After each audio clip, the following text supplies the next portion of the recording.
It's been since 2018 that I stopped professionally performing. 2019.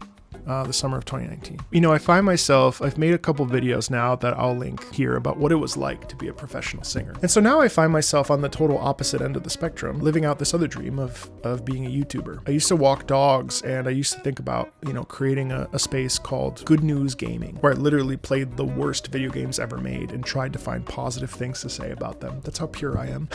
I'm so different. My work ethic is the same. Busting my butt to try to produce high quality content is just no different from when I was in the practice room trying to grind out notes and make sure that my tone was good and make sure that I was feeling free and I was singing well. But one of the things that I think has really changed is how much I love my true love, which is video games and video game music. In some ways, video games and video game music have become this refuge away from the drama or the cannibalism of opera, the infighting. Even listening to the music, like so much of it has been not damaged, but so much of it has been, I'd rather just keep it where it is. I almost never listen to opera anymore. Once a month on this channel, we used to do, you know, we still kind of do Opera with an Opera Singer, where I educate and showcase an opera performance and I share it with you, and they're fun, but they do actually come at a weird cost, because they feel it's fun, but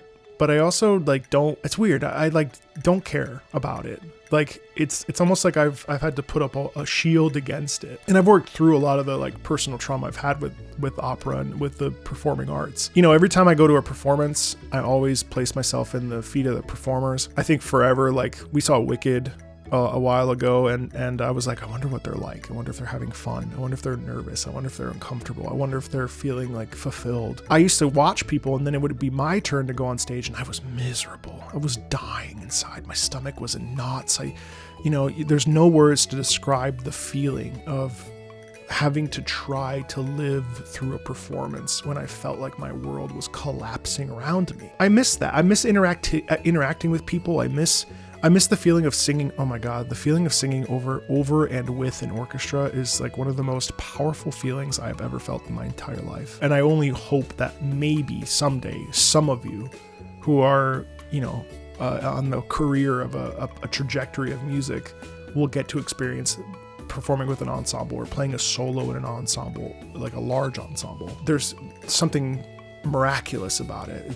It reverberates in your entire being. I miss that so much. I miss really interesting colleagues. I miss meeting new people, but also look at this. I mean, I get to interact with new people every day from all over the world. So it's been really cathartic to have this experience. And when I first started this channel, I swore I would never talk about music again. I thought I was done. Well, it seems like I and you and I don't know, the universe or whatever had other plans, because it's been such a freeing experience to connect with music in such a deep way again, and to be able to talk about it, not necessarily to provide value, but to just communicate why music is so damn good and so cool. And that's been colossal. So, what's it like being 5 to 6 years out of a performance career? Frankly, it's liberating as fuck. And if you're currently a performer, and you really, really in your bones believe that you should do it, please keep going. I used to hate when you'd be in a hall and someone would be like, well, of all the people in here, only 2 people are going to make it. And I would always be like, I'm going to make it.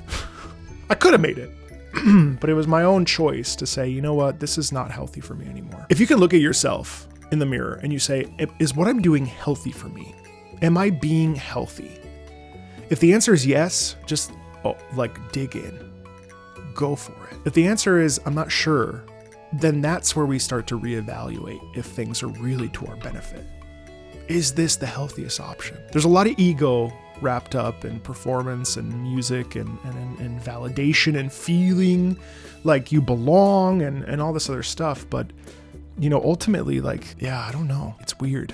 It's weird to be 37 and not a performer, when I was certain that I would be a performer until I was 60, that I was going to only do. And that's the other thing. I had no idea that people did all this stuff. You know how many voice actors /singers whatever audio engineers that I interact with. The idea of only doing one thing and doing one thing super well, I don't know if it's like that for every field, but certainly in the arts, it's kind of, especially in a post-pandemic world, I don't know. But then here I am only doing YouTube because I love it so much. And some people are just meant to do one thing and do it really well until they stop doing it or can't do it or, you know, decide to pivot, and then they do something else really well.